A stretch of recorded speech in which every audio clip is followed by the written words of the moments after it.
भरोसा या फिर ट्रस्ट।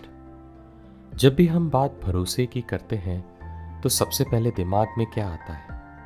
एक एहसास जो हमें जोड़ कर रखता है हर उस रिश्ते से जो हमने बनाए हैं, हर उस इंसान से जिनसे हम जाने अनजाने में टकरा जाते हैं, या फिर रिश्तों से जो या तो ऊपर वाले ने बना के दिए हैं या हमने बनाए हैं। आज हम बात करेंगे उस भरोसे की जो पूरी तरीके से हो तो समर्पण कहलाता है, और अगर थोड़ा सा भी कम हुआ तो पृथक्करण मीन्स सेपरेशन। भरोसा कब किस पे कितना करना है ये कोई हमें नहीं बता सकता। ये डिसीजन हम लेते हैं और ये हम लाइफ के एक्सपीरियंस से सीखते हैं। इसलिए इससे मिले अच्छे या बुरे दोनों फलों पर आपका हक होता है। जब आप फ्लाइट में ट्रैवल करते हैं तो अपने जीवन की बागडोर उस पायलट के ऊपर छोड़ देते हैं जिससे आप कभी मिले ही नहीं, क्योंकि आप नहीं जानते कि फ्लाइट को कैसे उड़ाना है। ठीक उसी तरह कई मुश्किल समय में जब आप कोई प्रॉब्लम सॉल्व नहीं कर पाते तो ये डिसीजन आप अपने गाइड के हाथों में सौंप देते हैं, जिसे शायद ऊपर वाले ने आपके लिए ही भेजा है। भरोसा एक ऐसा धागा होता है जो जब मजबूत होता है तो कई मुश्किलों को काट सकता है, पर जब वीक होता है तो हल्की सी हवा का झोंका भी इसे तोड़ देता है।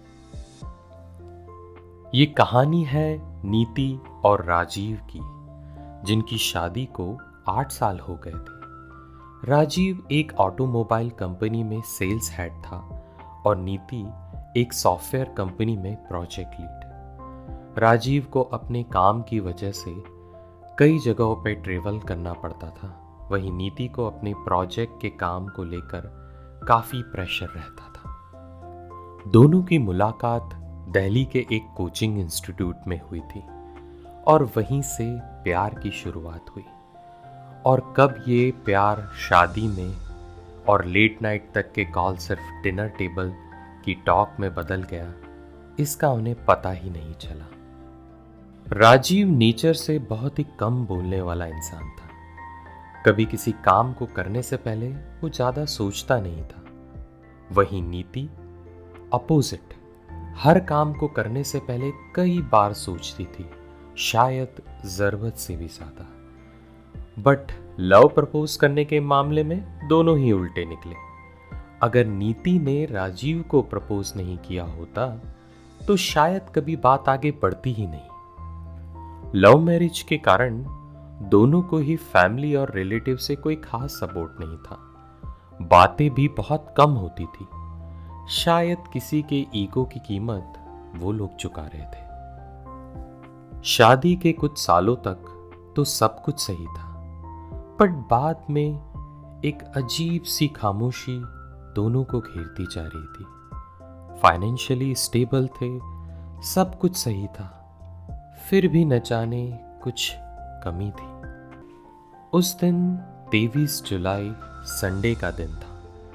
हमेशा की तरह नीति अपनी फ्रेंड से फ़ोन पे बात करते हुए वॉशिंग मशीन में कपड़े डालने से पहले पॉकेट्स चेक कर रही थी।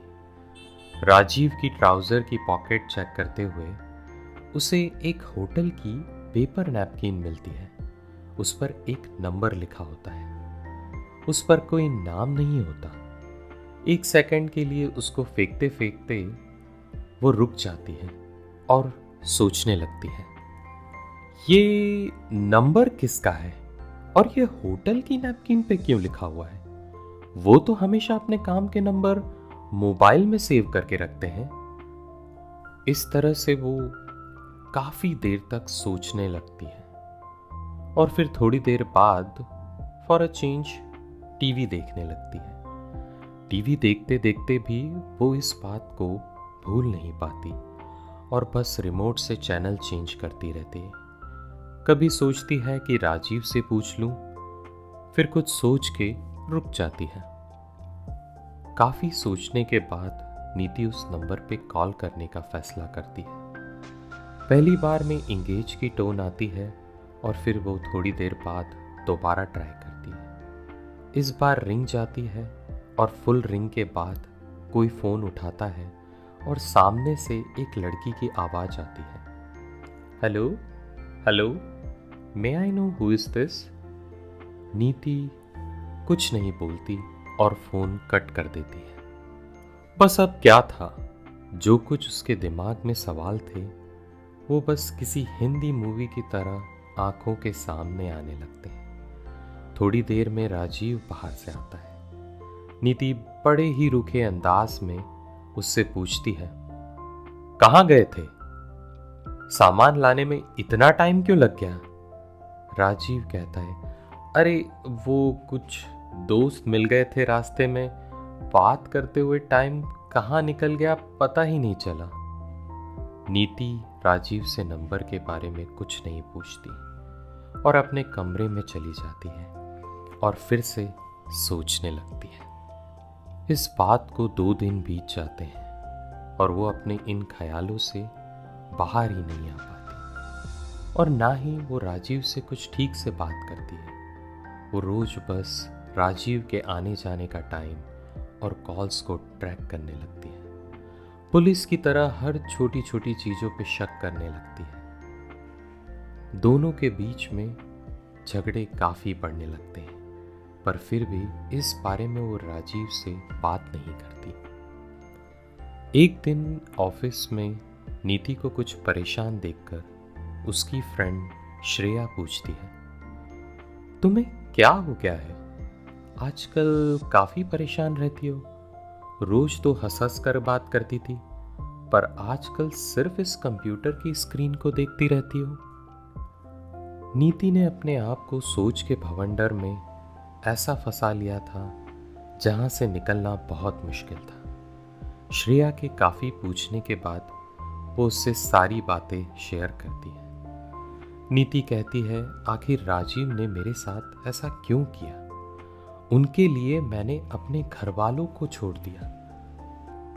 उसके दिमाग में कहीं ना कहीं अपने घर वालों की बात याद आने लगती है। जिसके लिए तुम हमें छोड़ रही हो, देख लेना एक दिन वो तुम्हें छोड़ देगा।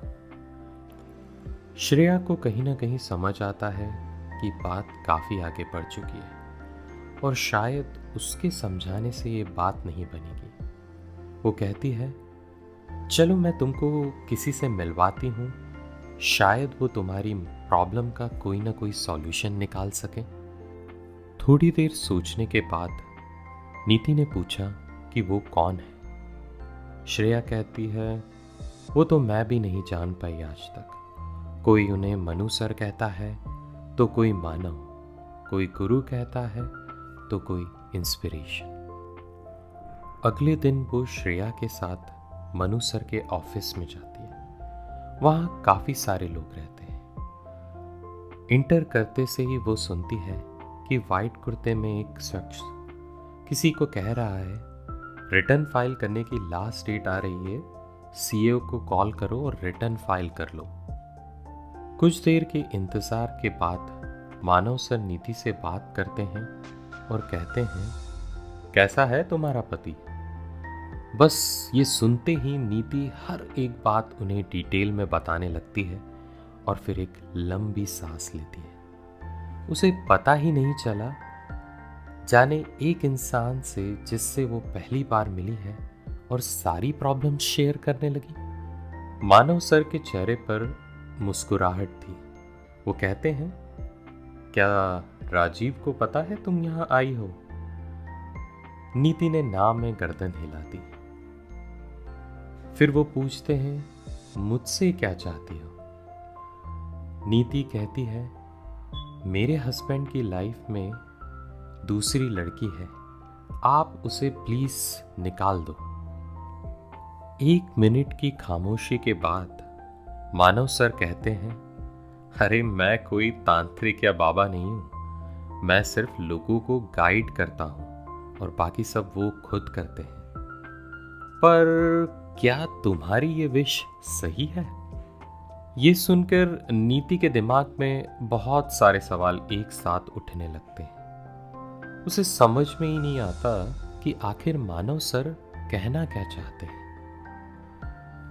थोड़ी देर मौन में रहने के बाद मानव सर अचानक से नीति को कहते हैं, तुम्हारे पास अगर वो नंबर है तो उस नंबर पे अभी कॉल करो मेरे सामने।